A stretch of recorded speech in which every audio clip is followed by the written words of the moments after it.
Olá, família PIB Natal, meus irmãos, minhas irmãs. Que alegria estarmos de volta na manhã deste domingo para juntos adorarmos e celebrarmos culto ao Senhor.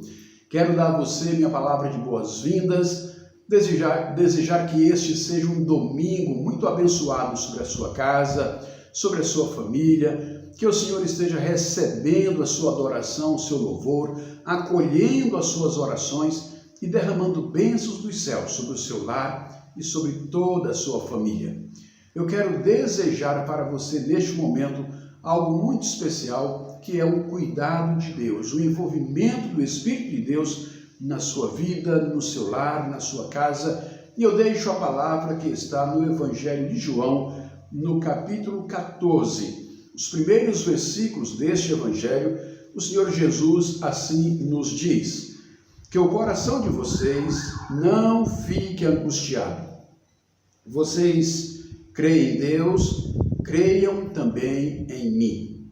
Na casa de meu pai há muitas moradas. Se não fosse assim, eu já lhes teria dito, pois vou preparar um lugar para vocês. E quando eu for e preparar um lugar, voltarei e os receberei para mim mesmo, para que onde eu estou, vocês estejam também. E vocês conhecem o caminho para onde eu vou. Então Tomé disse: não sabemos para onde o Senhor vai. Como podemos saber o caminho? Jesus respondeu: eu sou o caminho, a verdade e a vida. Ninguém vem ao Pai senão por mim. Por Jesus, o Filho amado, o caminho que nos leva a Deus.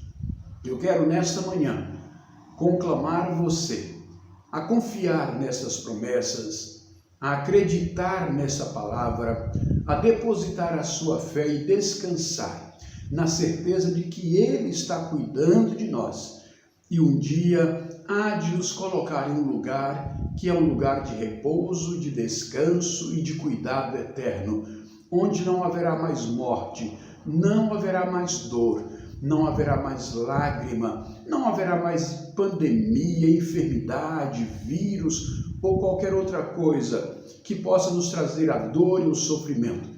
Que o seu coração descanse no Senhor, meu irmão, minha irmã, e que você tenha a paz de Cristo em sua vida neste dia e nesta manhã. Vamos orar? Você pode orar comigo nesse instante? Pai, eu quero bendizer o teu nome, agradecer por este dia, louvar ao Senhor por esta manhã e, ó Deus, adorar a Ti pelo teu cuidado para conosco, pela presença de Jesus, pelo Espírito Santo que em nós habita. Que o Senhor neste dia esteja acolhendo, ó Deus, as orações, recebendo os corações abatidos, trazendo à Tua presença um coração que possa se alegrar e que possa exultar no Senhor. Pai, cuida dos Teus filhos, cuida da Tua igreja, cuida, ó Deus, do rebanho que é do Senhor Jesus. E que nós possamos, ó Pai, encorajar, animar e fortalecer uns aos outros, e que a Tua graça nos baste em cada dia e em meio às aflições. Que a Tua graça, ó Deus, console e conforte a todos. Peço que esteja, ó Deus, neste dia, abençoando cada família que se encontra aqui conosco e toda a Tua igreja, em nome de Jesus. Amém. Amém. Continue conosco. Veja agora o que vem para você em nossa programação.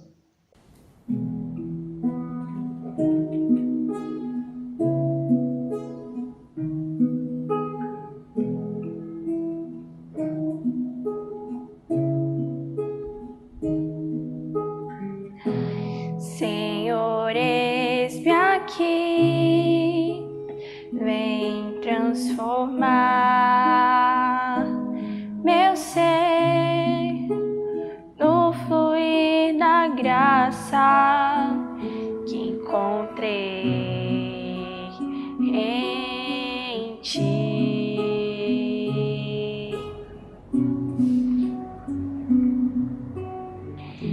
Senhor, descobri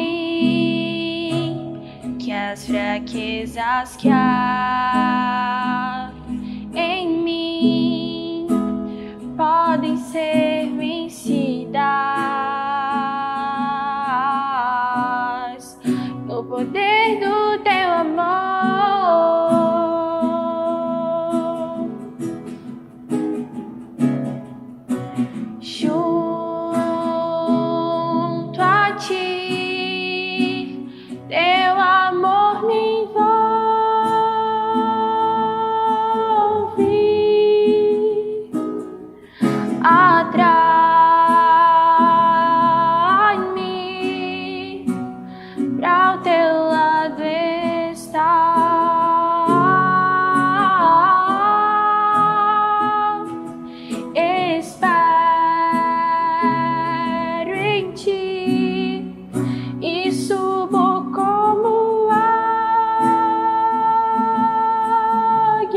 tua face, quero ver-te, meu Senhor, e conhecer o amor que habita em mim.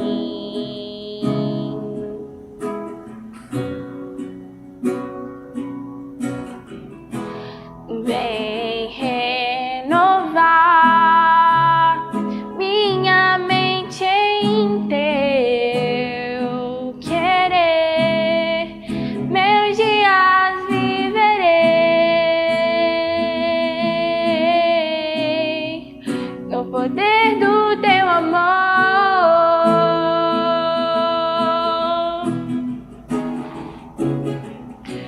Junto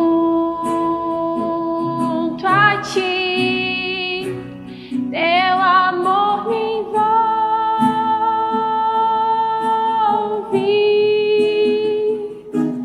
atrai-me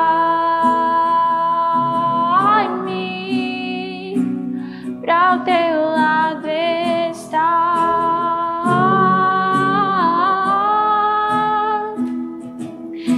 Espero em ti e subo como águia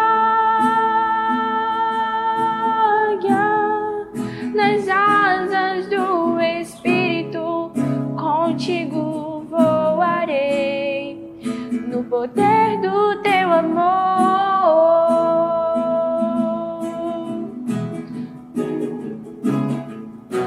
Junto a ti, teu amor me envolve,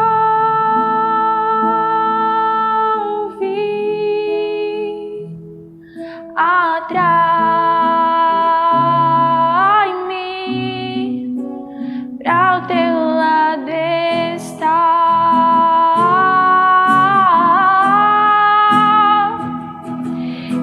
Espero em ti e subo como águia nas asas do Espírito. Contigo voarei no poder do teu amor.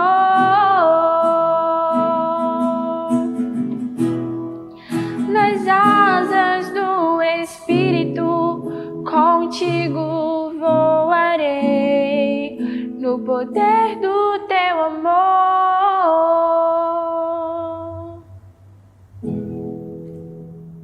Bom dia, queridos irmãos da Primeira Igreja Batista do Natal. Bom dia, irmãos e amigos que nos acompanham no canal do YouTube. Graça e paz, desejo do fundo do coração que vocês todos estejam muito bem, estejam guardados debaixo da graça do nosso bom Deus. Muito bom estarmos aqui, mais um primeiro domingo do mês, em que temos a oportunidade de falar um pouco sobre oração. E hoje ainda estaremos falando sobre alguns heróis de oração que nos incentivam, que nos inspiram a manter uma vida de oração com o nosso Deus.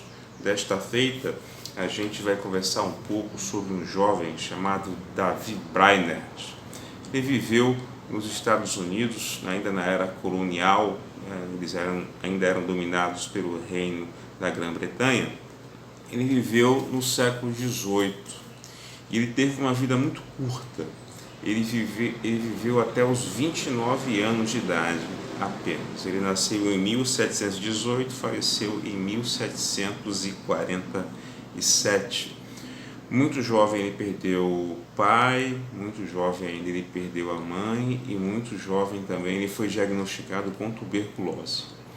Então, ele, sabendo que teria uma vida muito curta, ele desejou então arder como uma chama, isso palavras dele, ele desejou arder como uma chama, se consumir inteiramente no serviço do Senhor, e ele fez esse ministério junto aos índios norte-americanos. Ele pregava às tribos naquele país, e esse exemplo que eu vou citar hoje aconteceu em uma certa situação em que ele viajou muito tempo a cavalo e já anoitecendo, próximo da aldeia onde ele iria pregar o evangelho no dia seguinte, ele então fez um acampamento e passou ali então a noite intercedendo, orando, para que no dia seguinte o ministério dele junto com aqueles índios desse certo. Mas ele não sabia que os índios da aldeia haviam percebido a sua chegada.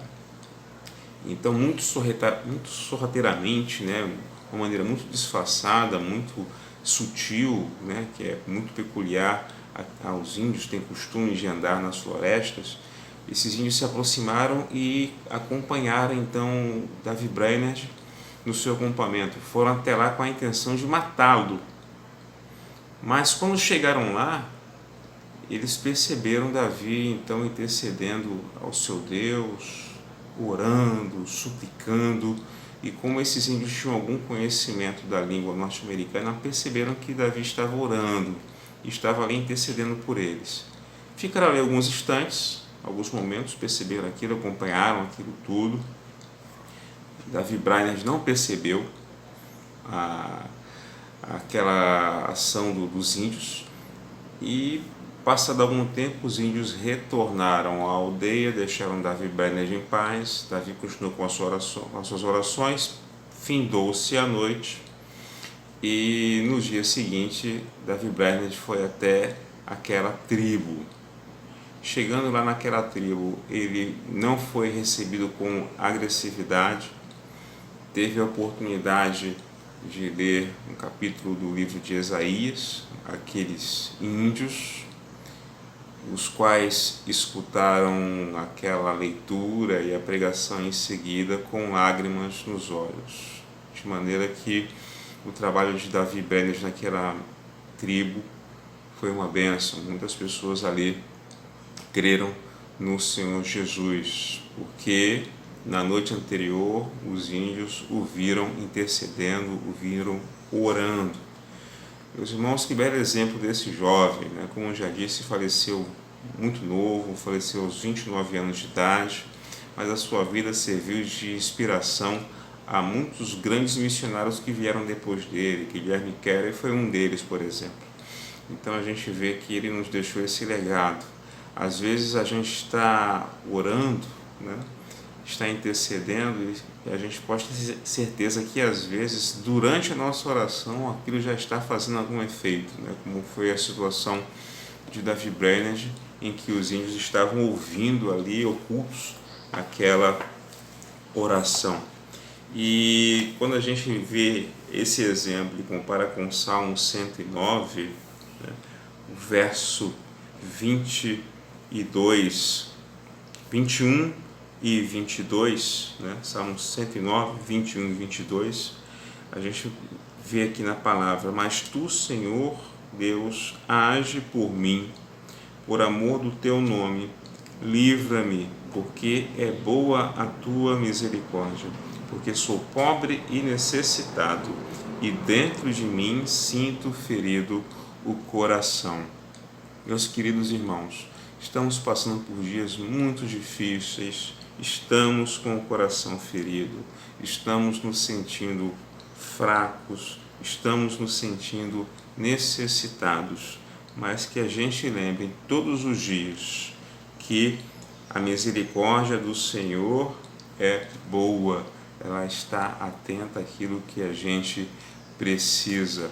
E assim como Davi Brainerd, que teve uma vida de muita luta, muita tristeza, ficou órfão muito cedo, era tuberculoso, tinha vários problemas de saúde, mas ainda assim ele cria, ele orava, ele intercedia, e aquela oração que ele fazia dava resultado na sua vida e na vida de outras pessoas.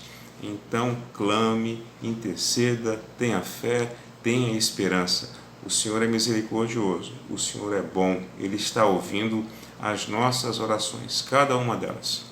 Vamos orar.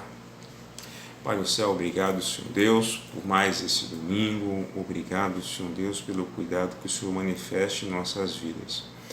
Senhor Deus, temos visto dias cinzentos, temos visto dias nublados, dias em que a nossa fé, a nossa esperança tende a fraquejar, tende, Senhor Deus, a ficar mais branda. Mas, Senhor, nos ajuda na nossa falta de fé. Nos ajuda, Senhor Deus, a orar para o Senhor. Nos ajuda, Senhor Deus, a interceder mais ao Senhor. Nos ajuda a crer que aquilo que a gente apresenta ao Senhor terá a sua resposta no tempo oportuno. Senhor Jesus, abençoa o estado do Rio Grande do Norte, esse momento em que vivemos, com muitas pessoas sendo contagiadas, muitas pessoas falecendo com Covid-19. E essa situação também, Senhor Deus, acontece em outros estados do nosso país, em outros países também.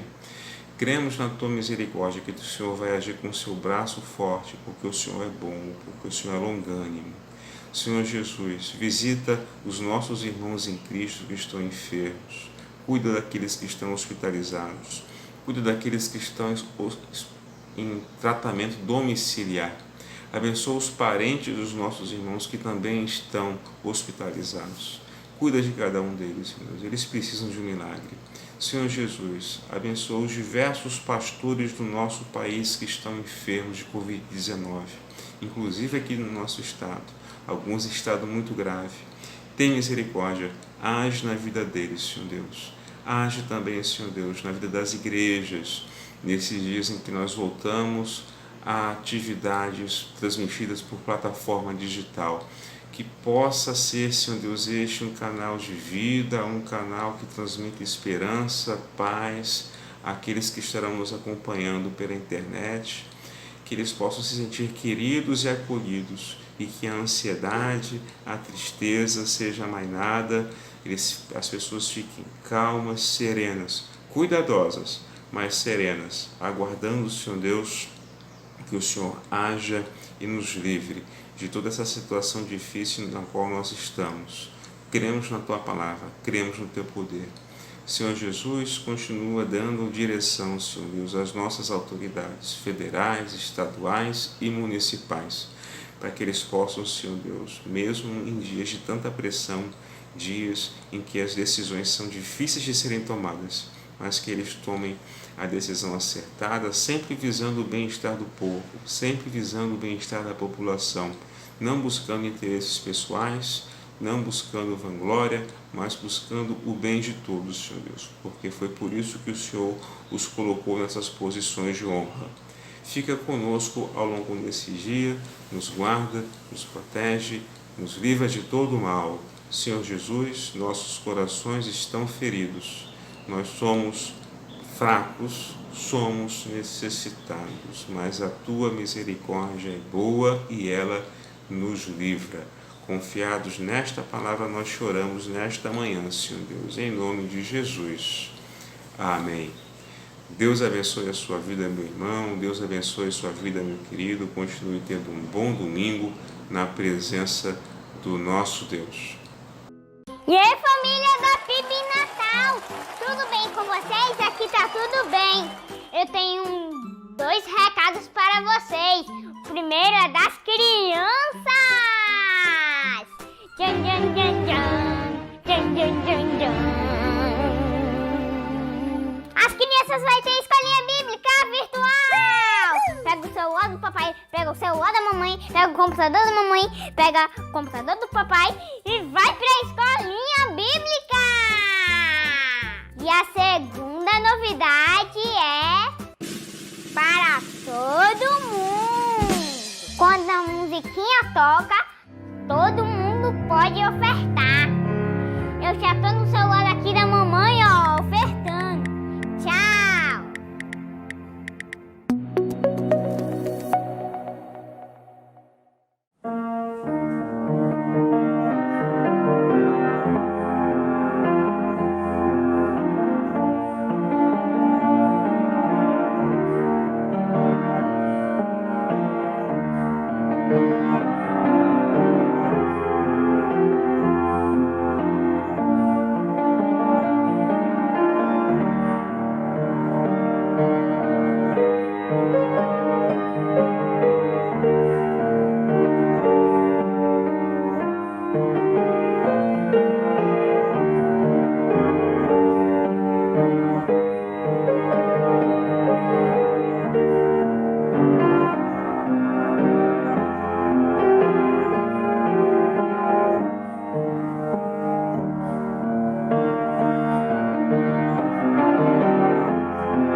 Amém. Louvado seja o Senhor.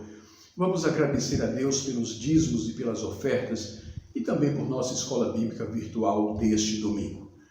Pai, eu quero te bendizer e te adorar, agradecer por cada contribuição, por cada pessoa que tem exercido, ó Deus, o dom da fidelidade, a mordomia de ser fiel ao Senhor, por aqueles, ó Pai, que alegremente têm consagrado a Ti sua vida, seus bens, seus trabalhos, as suas famílias, e tem assim, ó Deus, se colocado diante do Senhor como soberano que nos provê em toda necessidade.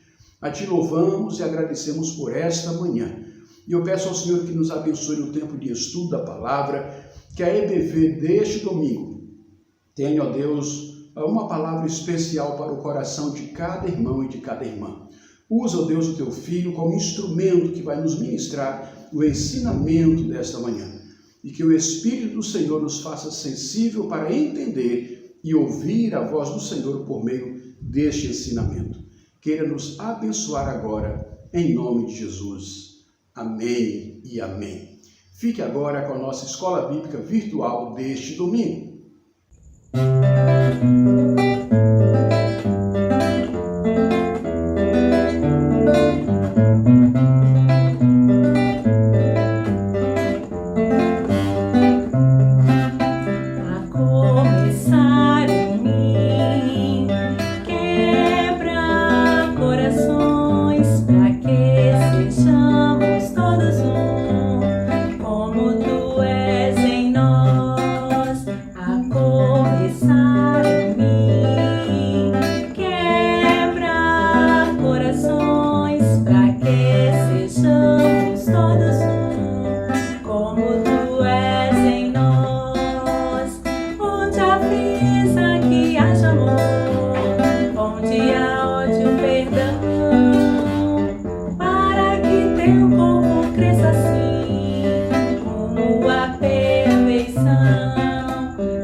Maravilha, meus queridos, estarmos aqui mais uma vez. Como é bom a gente poder compartilhar desses momentos de reflexão. E eu quero convidar vocês para pensar um pouco mais sobre o nosso tema, como Deus se tornou rei, né? Como é que ele se tornou rei? Como é que ele se tornou rei de toda a história, né? E a gente tem refletido, então, sobre os evangelhos. Na semana passada, né, no nosso último vídeo, você pode acompanhar aqui no nosso canal, a gente refletiu com o nosso teólogo, mestre Áquila do Nascimento, Áquila Vicente. É um prazer, Áquila, a gente fica acompanhando aqui, vibrando a densidade, a profundidade, como você tem trazido essa reflexão. E eu queria pensar, então, continuar então nessa linha, tentando entender qual a maneira mais adequada de nós, enquanto igreja, nós, enquanto povo de Deus, compreendermos as Escrituras, mais especificamente os Evangelhos. O que significam os Evangelhos, né? Nós temos 4 Evangelhos, né? Mateus, Marcos, Lucas e qual é o último, gente? Qual é o último? João. Mateus, Marcos, Lucas e João.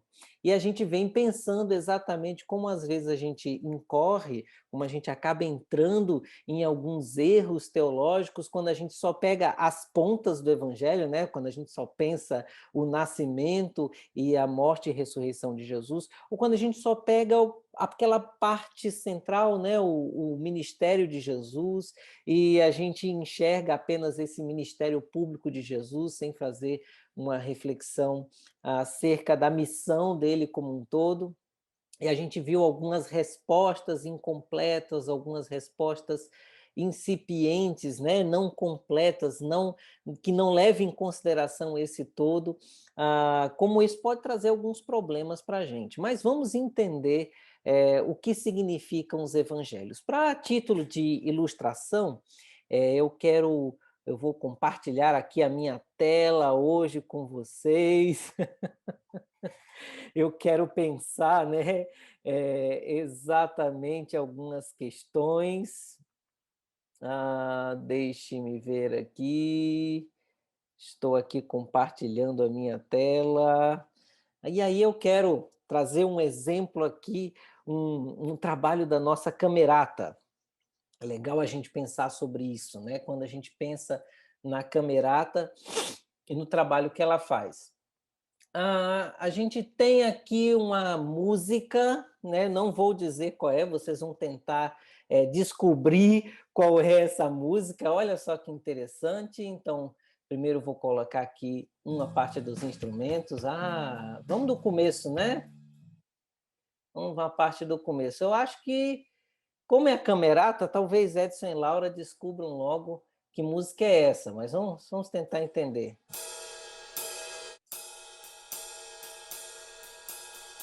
Aumentar o volume. Já sabem que música é?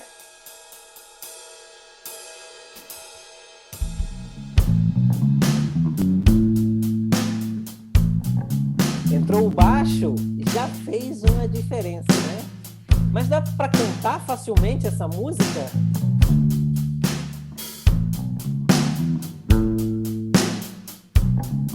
É estranho, né, pra gente pensar assim.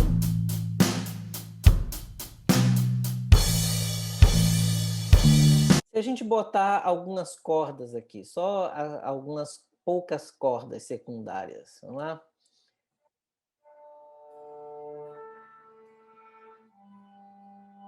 Meio confuso, né?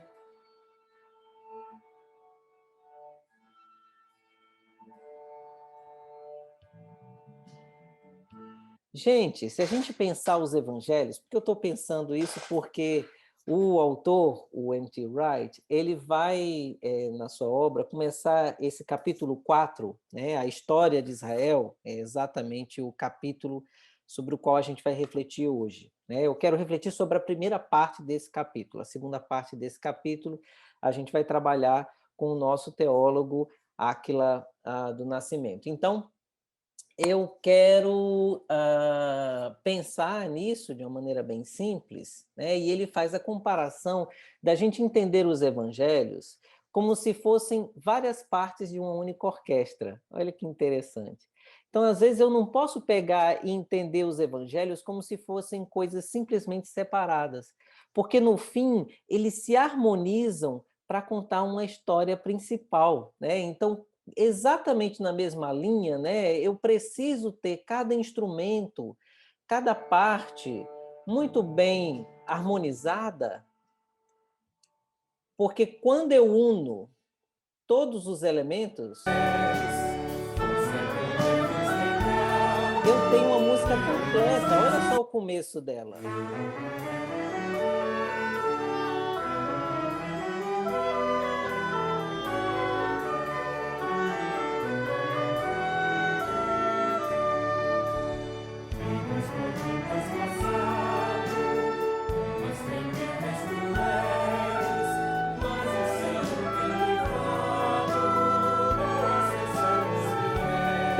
só que coisa interessante, meus irmãos. Olha só que coisa interessante. Por que é importante a gente pensar sobre essas coisas? Porque quando a gente vê cada instrumento ou cada coisa separada, a gente não entende muito bem o que é. Mas quando a gente une todos os elementos numa harmonia orquestral, as coisas fazem muito mais sentido. Então, só para a gente iniciar esse estudo pensando nessa harmonia dos evangelhos, né, numa forma simbólica, como se fosse uma orquestra, quando eu enxergo os 4 evangelhos como uma orquestra, em que cada um toca um instrumento diferente, mas quando se unem instrumentos, vozes, vozes masculinas, vozes femininas, todos os elementos juntos, eles se tornam um hino lindíssimo. Então acompanhe aqui comigo a Camerata nesse hino, a Vitória nas Lutas.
Parei, porque senão a gente vai ficar só ouvindo a música e não vamos entrar propriamente no nosso estudo. Então, o que eu quis trazer à memória de vocês quando a gente pensou esses instrumentos? A grande questão é que quando a gente não tem o som devidamente ajustado, né? Quando a gente não tem, o autor diz que a ideia que ele deseja estabelecer nesse livro, Como Deus se Tornou Rei, é que só podemos ouvir o som correto quando os 4 evangelhos estão devidamente ajustados. Então, muitas vezes a gente não entende muito bem o significado geral dos evangelhos, porque a gente vai enfatizando alguns aspectos teológicos isolados, quando, na verdade, são todos esses elementos juntos, né? Quando a gente pensa não apenas só o nascimento e morte e ressurreição de Cristo, não só o aspecto salvífico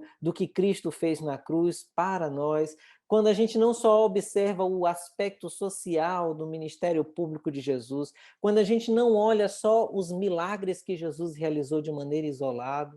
Então, quando a gente une todos esses elementos, toda essa constelação de informações apresentadas nos 4 evangelhos, né, de maneira ajustada, devidamente ajustada, a gente consegue ouvir o som correto da mensagem que Deus quis trazer ao povo de Israel e a nós em seguida, né, levando em consideração toda essa orquestração da mensagem que ele quis nos trazer, que ele quis passar para a humanidade, né? Então, se você quer ouvir a voz de Deus com relação aos evangelhos de maneira ajustada, a gente não pode fazer uma leitura superficial ou uma leitura levando em consideração apenas aspectos isolados dessa mensagem. A gente precisa de algo mais completo.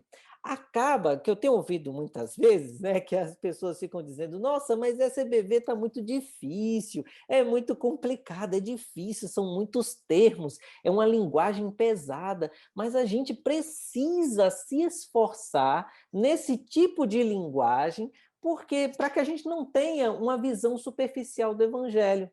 Então, às vezes a gente diz, eu sou evangélico, ou então a gente afirma a nossa denominação, sou presbiteriano, sou batista, ou sou bapisteriano, né? eu sou pentecostal, neopentecostal, a gente vai se afirmando de determinadas formas, e de uma forma geral como evangélico, mas o que são os evangélicos, ou o que deveria ser os evangélicos, né? Os evangélicos não são pessoas que têm uma bandeira política pura e simplesmente. Os evangelhos não são as pessoas que defendem uma ideologia simples e rasteira, né? Uma teologia, não uma teologia rasa. Os evangélicos devem ser aqueles que vivem e seguem a mensagem que está expressa nos evangelhos. E aí por isso que a gente precisa estudar densamente a Bíblia, por isso que a gente precisa se esforçar, se concentrar para ajustar muitas vezes leituras erradas que a gente tem acerca da palavra. Os evangelhos eles têm esse aspecto. Então, para que a orquestra tenha sentido, né, não adianta só um instrumentista soprar bem forte, não adianta, né, só o baterista estar ali marcando no prato, pá, pá, pá, não adianta só uma única voz gritar com mais forte, mais forte som nos plenos pulmões. A gente precisa ajustar, cada um tem que ajustar o seu volume, cada um tem que ajustar o seu instrumento, cada um tem que se adequar ao ritmo.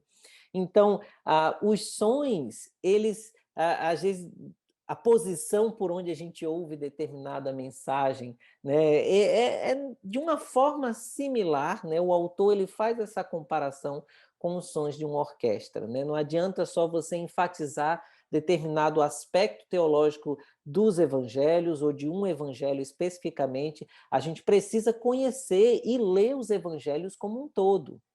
É óbvio que é uma leitura muito densa, né? Uma leitura muito complexa. Mas, basicamente, o que são os evangelhos? Os evangelhos, eles são biografias, biografias de Cristo, biografias do Messias, biografias de Jesus. Então, a gente, de uma forma bem objetiva, se a gente enxerga os evangelhos, a primeira coisa que a gente tem que entender é que os evangelhos são biografias. O que é uma biografia? Se eu pensar assim, o que é uma biografia? Existem várias biografias, né? Biografias autorizadas, biografias não autorizadas, proibidas, mas a biografia é uma narrativa, uma história sobre o percurso de vida de alguém.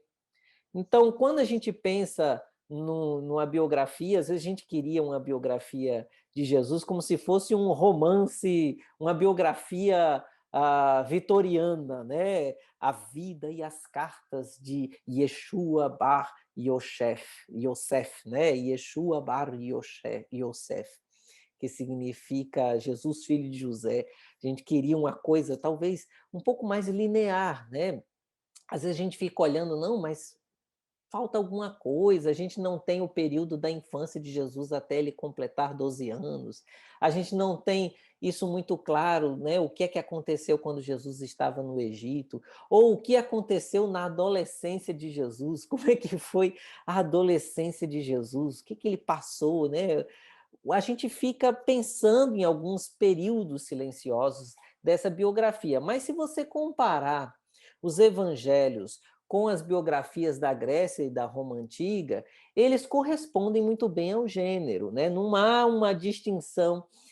Se você olha as biografias que Suetônio escreveu sobre os Césares, né? Sobre Júlio César, sobre essas questões, dependendo da biografia, se enfatiza mais determinados aspectos da vida daquele biografado, né? Da vida daquela pessoa, ou em outras biografias você vai enfatizar os aspectos mais pesados, né? Então, quando a gente vê as biografias ou sobre, por exemplo, Sócrates ou sobre Júlio César, você tem uma ênfase na morte deles, né? Você tem toda uma construção e aí, de repente, a morte ela é apresentada de uma maneira mais enfática. Então, seguindo o gênero daquele período, daquela época, as biografias que se fizeram, né, que a igreja construiu sobre Jesus, e aí nós temos os evangelistas, né, que os evangelistas escreveram, elas trazem um pouco dessa influência, dessa forma de escrever narrativas sobre a vida das pessoas, né? Você tem porque alguns teólogos diziam, o mais importante é a morte e ressurreição de Cristo, então você tem biografias com uma introdução gigantesca, que é a vida e o ministério, o nascimento e o ministério de Jesus, e aí no fim, o mais importante, com mais detalhes, com mais clareza, você tem a morte e ressurreição de Jesus. Mas, de qualquer forma, esse segue o estilo literário, o estilo de escrever biografias do período greco-romano, que a gente vai chamar de período clássico, né, o período da antiguidade. A Grécia e Roma Antiga, você tinha esse aspecto, né? Então você tem toda a história da vida, biografias da vida de Sócrates, e no fim se dá ênfase ao período como Sócrates morreu, que ele foi obrigado a se suicidar, tomando então um veneno, a cicuta, né? Ele tomou uma taça de cicuta, que é um veneno de ervas amargas. Bem, ou então você tem narrativas que enfatizam a morte de Júlio César, você tem a história dele, política e tal, e no fim você enfatiza outros autores, como Suetônio, Plutarco, que escreveram sobre a vida dos Césares, e eles, sobre os antigos imperadores romanos, enfatizaram esse período, né, que César foi para uma reunião do Senado e ali ele foi apunhalado e morreu de uma forma brutal. Shakespeare, já um período bem posterior, escreveu uma peça de teatro, Júlio César, e aí coloca aquela frase, né, até tu, Brutus, né, porque Brutus ele era como se fosse um apadrinhado, um afilhado de Júlio César, era como se fosse um parente, foi cuidado, protegido, e aí foi traído por Brutus. E essa é uma traição, né? A traição daquela pessoa que você viu crescer e que você ajudou a família a cuidar, e direcionou, inclusive, a carreira política. Então, essas questões, elas fazem parte do mundo das biografias, né? A gente muitas vezes gosta de ler biografias, né? As histórias sobre a vida das pessoas e tudo mais. Hoje tem documentários que contam biografias, né? Bios é vida, grafias é escrita. Então, é escrita da vida de alguém, de alguma personagem famosa.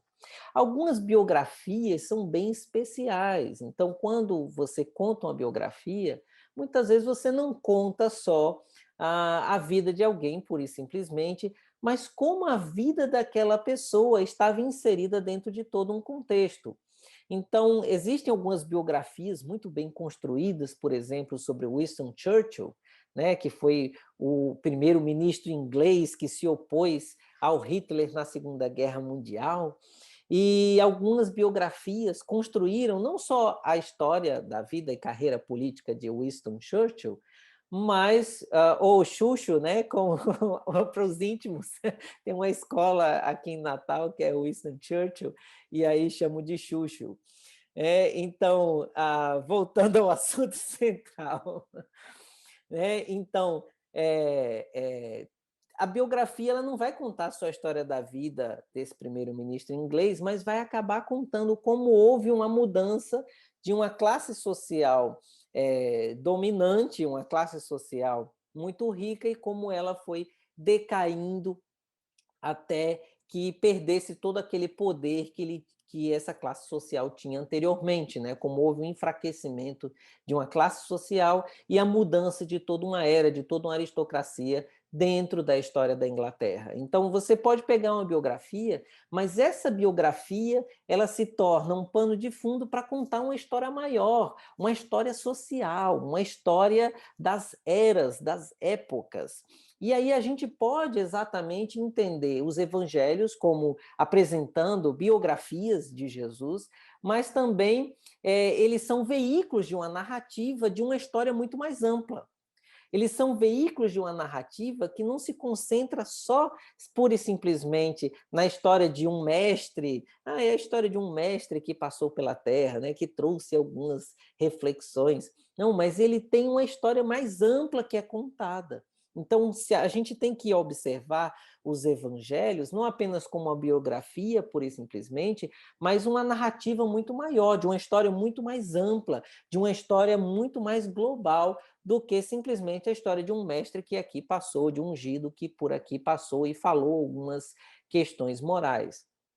Muitas vezes a gente tem que entender que existem várias formas de produção de narrativas, né? Então, quando a gente pensa no Senhor dos Anéis, né, para quem gosta dessa trilogia, né, aquela história, né, que os elfos criaram. Para quem não conhece Senhor dos Anéis, teve vários filmes, mas é baseado em uma obra escrita de um cristão chamado Tolkien, e ele criou mundos fantásticos, né? Ele pensou mundos fantásticos, nesses mundos fantásticos, verdadeiras alegorias. E o Tolkien, que era muito amigo de C.S. Lewis, vale salientar, eles se encontravam, mostravam os escritos uns para o outro, né? O Tolkien lia os escritos sobre as Crônicas de Nárnia, o C.S. Lewis lia os escritos do Tolkien sobre o Senhor dos Anéis e tal, mas é interessante porque a escrita dessa narrativa do Senhor dos Anéis, ela não foi basicamente linear. Primeiro, Tolkien ficou imaginando as histórias de uma terra, criou línguas artificiais, que seriam a língua dos elfos, a língua de determinados grupos, dos hobbits, que eram, então, homenzinhos mais baixinhos, né, e com os pés grandes, cheios de pelos, e eles eram diferentes e tal. Mas eram criaturas bem simples e meio tolas, meio bobinhas.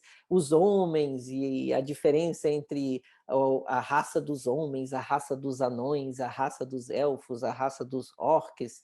E aí depois ele criou uma narrativa que foi essa Senhor dos Anéis, e mais para frente, algumas décadas para frente, ele publicou o Hobbit, né? E o Hobbit é uma narrativa que ela está antes da história do Senhor dos Anéis. Então, às vezes, a produção de determinada obra, ela não está numa sequência linear, e os evangelhos, mesmo a gente lendo os evangelhos como um todo, eles não são biografias que vai numa sequência muito linear ou seguem a mesma linha histórica. A gente tem que meio unir essas histórias, porque elas harmonizadas vão apresentar uma narrativa muito maior. Cada narrador, cada escritor, ele acaba construindo uma linha narrativa e às vezes ele vai retomar algumas histórias que não ficaram bem claras e bem explicadas, ele vai retomar um pouco antes, ele vai adiantar um pouco depois. Existem várias formas de fazer essa narrativa, né? E aí, se eu pensar nessa obra Senhor dos Anéis, o Tolkien ele publicou objetivamente apenas o Senhor dos Anéis, essa trilogia longa, densa, que aí tem um filme que são horas. E depois que ele publicou o Hobbit, que é uma narrativa que está antes do início da narrativa do Senhor dos Anéis, e aí depois o filho, o herdeiro, né, os herdeiros do Tolkien, se juntaram todos os papéis e publicaram outras narrativas que ainda seriam anteriores a toda essa narrativa, né? Pegaram, uniram os textos do pai, juntaram e tal, e fizeram uma outra obra, que é o Silmarillion, que é uma obra que mostra o que seria antes de até do Hobbit, né? Então, se o Senhor dos Anéis foi publicado em 54, 55, o Hobbit, que é uma história uma narrativa que foi publicada até depois, ela conta uma história antes da história do Senhor dos Anéis, mas ela foi publicada em 1973, e o Silmarillion só depois, que é uma história mais distante da Terra-média, que é onde se passa o Senhor dos Anéis, foi publicado mais para frente, em 77, e só foi terminar de ser publicado esses escritos avulsos da história da Terra-média de 83 até 96. Então, é um pouco complexo pensar essas coisas, mas se na vida real, né, isso acontece, né? Às vezes um escritor ele vai sendo publicado paulatinamente, e às vezes ele morre junto e publicam histórias que seriam de trás para frente, e acaba sendo uma confusão narrativa, mas para quem gosta, Para quem gosta dessas histórias, eles vão descobrindo, né, como alguém que vai descobrindo os antepassados da narrativa que ele tinha gostado. Outras narrativas fantasiosas dessa linha, né, de As Crônicas de Nárnia, de C.S. Lewis, ou as narrativas de... E aí, a mais recente é exatamente Harry Potter, né? E aí tem uma outra que é As Criaturas Mágicas. Há uma sequência de textos narrativos de fantasia, de mágica, e esses textos, quando a gente vai avaliando, eles têm todo um mundo ficcional. Então, se imagina árvores que falam, e aí vai se construindo toda uma ficção dentro dessa linha, né? Então, se a gente pensar nessa perspectiva, né, de pequenas narrativas ou biografias que vão contar uma história maior, uma história mais ampla, uma história mais complexa, a gente pode pensar de maneira paralela na forma como a Bíblia foi escrita. E aí a gente vê que os 4 evangelhos, eles se apresentam como ponto culminante da história de Israel. Objetivamente, existe uma narrativa muito maior. Então, às vezes a gente se concentra só nos evangelhos, às vezes a gente se concentra só em determinados aspectos do ministério de Jesus, mas aquele ministério de Jesus e aquelas biografias de Jesus que estão representadas nos 4 evangelhos, elas representam como parte, como ápice de uma história muito maior. Então, quando eu leio os evangelhos, eu não posso ler com a mentalidade de que aquele evangelho, aquele versículo, ele está tratando de uma coisa teológica específica. Na verdade, ele se insere dentro de uma história global, onde nessa história global se insere a história do povo de Israel. Então, as escrituras antigas de Israel, elas são construídas com uma narrativa que ela não é muito acabada de um certo formato, até porque a gente não tem um único escritor. Então foram vários escritores que cada um vai construindo os seus livros da Bíblia, e aí quando a gente une esses livros da Bíblia, é uma narrativa que ela não é aquela jornada que os viajantes alcançam o destino final, né? Vencem o vilão e vencem todas as coisas, né? Não é aquele tipo de narrativa que as personagens principais, né? Os viajantes alcançam o seu destino e precisam apenas descer os últimos quilômetros por uma encosta suave para chegarem com classe ao destino final. A narrativa bíblica, ela se assemelha mais a uma jornada cujos viajantes leram um mapa errado, se perderam, ficaram presos na areia movediça, com os inimigos se aproximando, e aí essa impressão é que a gente tem que ter, e aí o autor, o que ele sugere é que a impressão que se tem ao ler o Antigo Testamento de modo ininterrupto, né, de um modo mais completo, se percebe o Antigo Testamento como uma narrativa de grandes inícios, visões maravilhosas dos planos e propósitos de Deus, seguido por um declínio constante e por múltiplos fracassos, desconcertantes e vergonhosos, culminando em um ponto de interrogação. Então, quando o Antigo Testamento termina, está naquele suspense, um grande ponto de interrogação. De Gênesis, capítulos 1 a 3, a gente vê a narrativa da história da condição humana. O padrão do início glorioso, né, como Deus criou o mundo de forma incrível por sua palavra, e aí depois um fracasso horrível e exílio. Assim também, né, a gente vê de Gênesis 12 até o fim de Crônicas, ou até chegar em Malaquias, né? O pastor Edson terminando agora, não sei se já terminou, mas ele terminou agora, foi isso mesmo, olha só, me perdendo, o livro de Malaquias, né? O pastor está encerrou agora Malaquias e refletiu, então, de maneira num sermão expositivo. Vocês querem aprender como é que se faz um sermão expositivo? Assistam aqui a sequência de pregações do pastor Edson sobre o livro de Malaquias. Isso aí é sermão expositivo, né? É uma forma de você apresentar as escrituras, não pegando um tema e simplesmente enxertando nesse tema uma mensagem, versículos diversos, mas pegando as escrituras e a partir das escrituras refletindo sobre temas que são relevantes para a reflexão do povo de Deus. Então, vocês querem aprender como é que faz um sermão expositivo na sua forma mais clássica e elegante? Assistam as mensagens, assistam novamente as mensagens de Malaquias, pensando nessa história global que culmina com os evangelhos. Vale a pena a gente assistir esse material que fica aqui disponível na nossa plataforma do YouTube da nossa igreja. Né? Já que a gente está nesse momento, né, de pandemia, de lockdown, vamos aproveitar que a gente não sai de casa para estudar a palavra, para ler a palavra de maneira séria, para rever algumas pregações, para orar mais em família.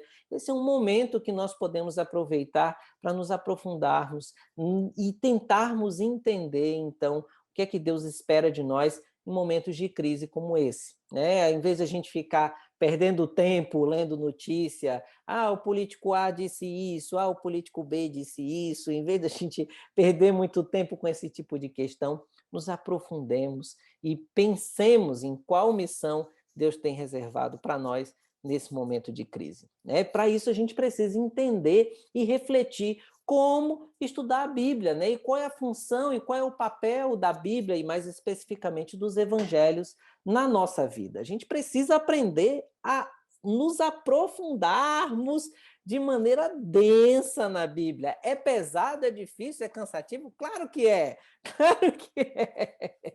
Né? A história não é construída num único segundo, num único dia. Né? A gente está acostumado a ver resuminho, a ver só o trailer do filme e se contentar. Não, a gente precisa ler o livro inteiro, a gente precisa refletir e assistir o filme inteiro, não é só ficar no trailer, não. Então, por isso que esse estudo tão denso e tão pesado, por isso que a gente precisa pensar sobre isso.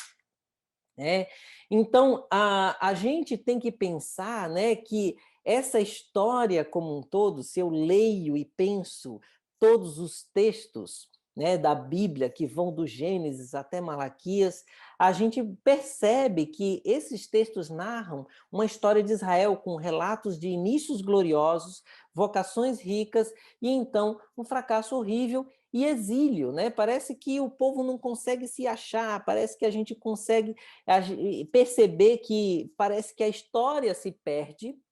E aí o problema é que se a gente lê os evangelhos de maneira descuidada, a gente acha que os evangelhos estão tratando de uma história de uma forma geral, não de uma forma específica. Mas os evangelhos, se a gente consegue perceber todo o momento em que eles foram escritos e a maneira como eles foram escritos, a gente consegue entender que os evangelhos eles se inserem numa história específica, numa resposta a um problema específico da história de um povo que tinha uma missão perante o mundo como um todo. Né? Então, a história contextual não é a de Abraão, a de Moisés, de Davi ou dos profetas. É a história de Adão e Eva, de todo homem pecando e morrendo e necessitando de redenção. Mas aí a gente não é só essa história global. Nessa versão é como se a história de Israel entrasse sorrateiramente como forma de oferecer algumas promessas, algumas sinalizações para uma história global. Mas se nós levarmos em consideração o texto bíblico como ele foi realmente escrito, a história de Israel não é história secundária, ela é a história principal. A Bíblia Sagrada, ela traz a história do povo de Israel. E como esse povo vai ter o seu ápice em libertação a partir da vida de Cristo, a partir do que os evangelhos apresentam. E aí o autor N.T. Wright, ele diz que os credos deixam, mais uma vez, uma lacuna horrível, porque os credos não mencionam Israel. Os credos não mencionam essa história global de como Deus escolheu dentro da humanidade um povo a partir de Abraão. Então, a história não é só da raça humana, a história é de como Deus escolheu um povo específico a partir de Abraão para revelar paulatinamente a sua promessa. E essa promessa, essa redenção final, essa maneira global, ela se encerra, ela se completa a partir de Cristo, a partir dos evangelhos. né? Então, a gente tem uma outra visão. Os evangelhos não são uma biografia aleatória. Eles têm um foco específico em explicar o ápice da história de um povo e o ápice da história de relação, da história de um relacionamento entre Deus e o seu povo. E aí, a gente não pode pensar, né, que simplesmente os evangelhos é um começo do nada, que a narrativa começa do nada, começa do vazio, né? Quando a gente se volta para Mateus, Marcos, Lucas e João, nós descobrimos que os evangelistas, no mínimo, acham importante recontar a história de Israel e mostrar que a história de Jesus é aquela em que a longa narrativa judaica, com rugas e problemas e tudo, alcança o seu ápice ordenado por Deus. Então, é nesse ponto de vista que a gente deve encarar os evangelhos. Os evangelhos são biografias de Jesus que contam, que fazem parte de uma história maior que chega ao ápice da maneira, como Deus, então, se relaciona com o povo de Israel. Tá? Existem outras especificidades nesse capítulo, sobre Mateus, qual então será o foco de Mateus dentro dessa narrativa, Marcos, Lucas e João, mas isso eu vou deixar para o nosso teólogo Áquila. Então, Áquila completará, então, no próximo domingo a gente vai continuar esse estudo já sob a voz de Áquila, levando em consideração essas questões. Então, para terminar, vamos terminar o nosso hino, entendendo que, assim como uma orquestra, ela precisa estar bem ajustada, para que uma mensagem seja transmitida. Nós precisamos ouvir os evangelhos de maneira bem equilibrada, de maneira bem ajustada, e assim a gente consegue compreender a mensagem central que esses evangelhos nos traçam. Então, vamos então terminar ouvindo a nossa camerata com o hino Vitória nas lutas, Vale a pena a gente pensar essas questões, Se Deus nos tem prometido uma vitória cabal, não se tem ele esquecido que na palavra real ele nos tem protegido, tudo nos tem garantido, graça e favor sempre assim todo beleza quer nos dar. Se Deus é por nós, quem nos vencerá? Dar-nos a poder real, Deus nos guardará. Defender-nos-á, livrará do mal. Vamos, irmãos, cantar nosso Senhor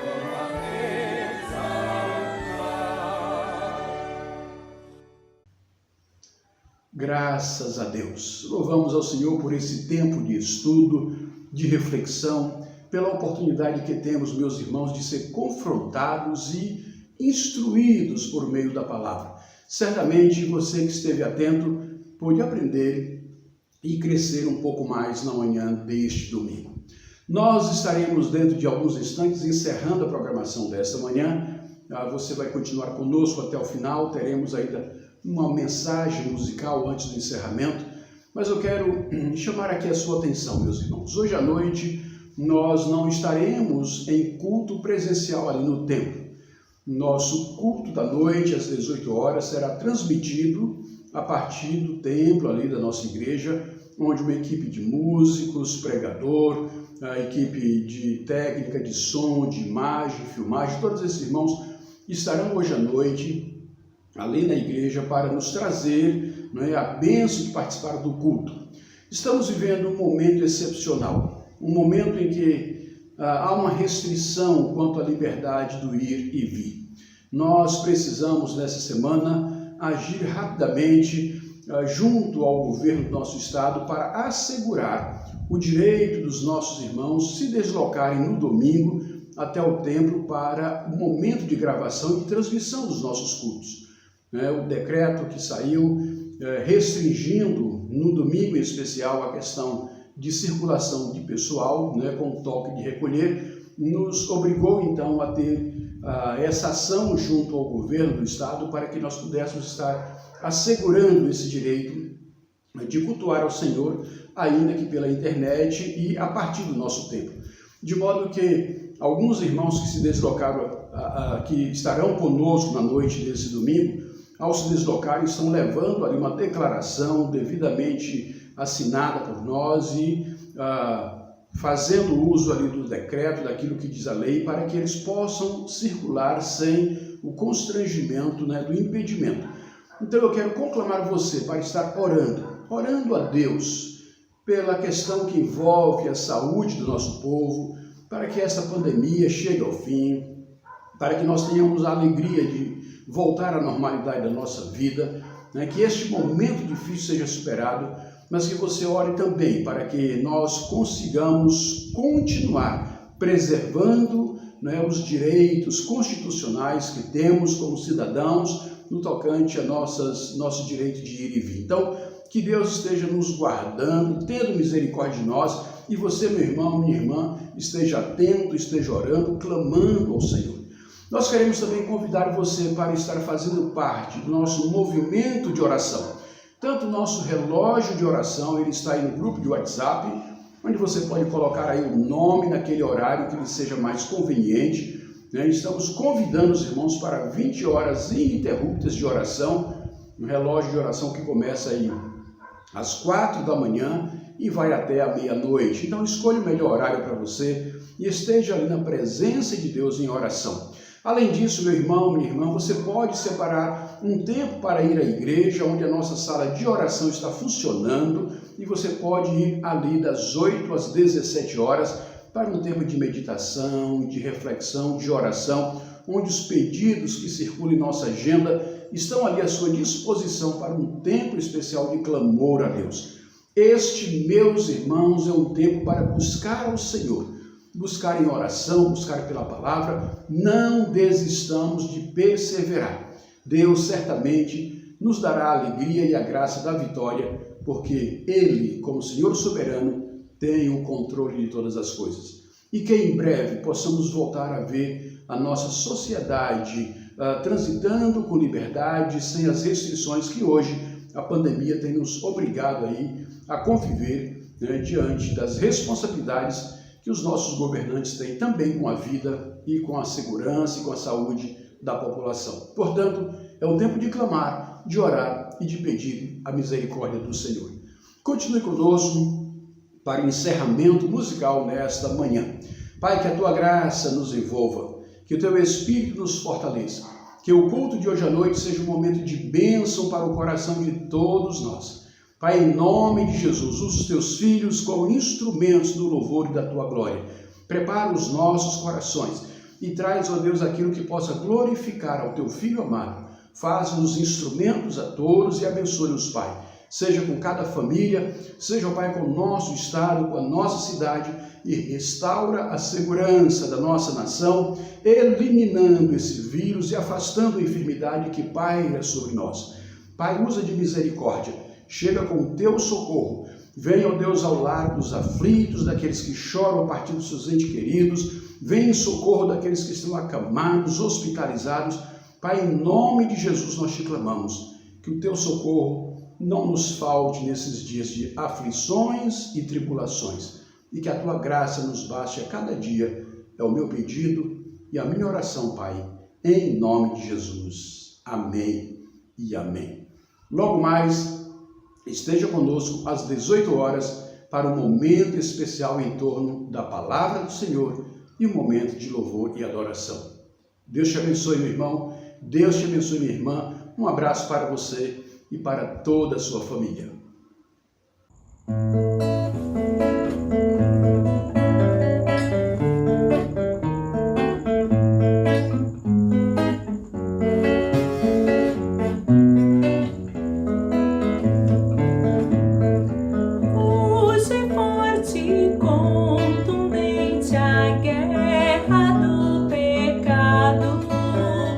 Mas os seus clangores fiz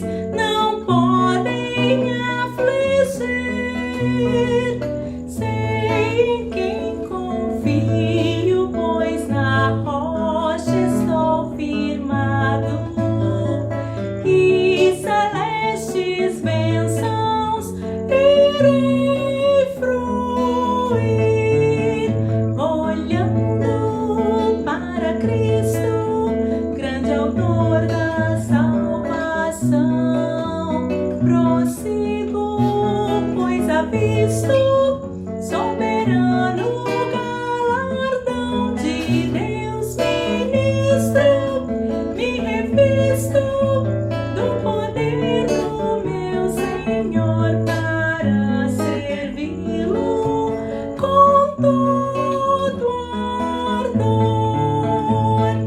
Vejo ao longe campos vastos prontos pra colheita, multidões sem luz, sem Deus aguardam salvação. Venha, ó Deus, desperta o amor da geração eleita, para os teus obreiros concede unção, olhando para Cristo, grande autor da salvação.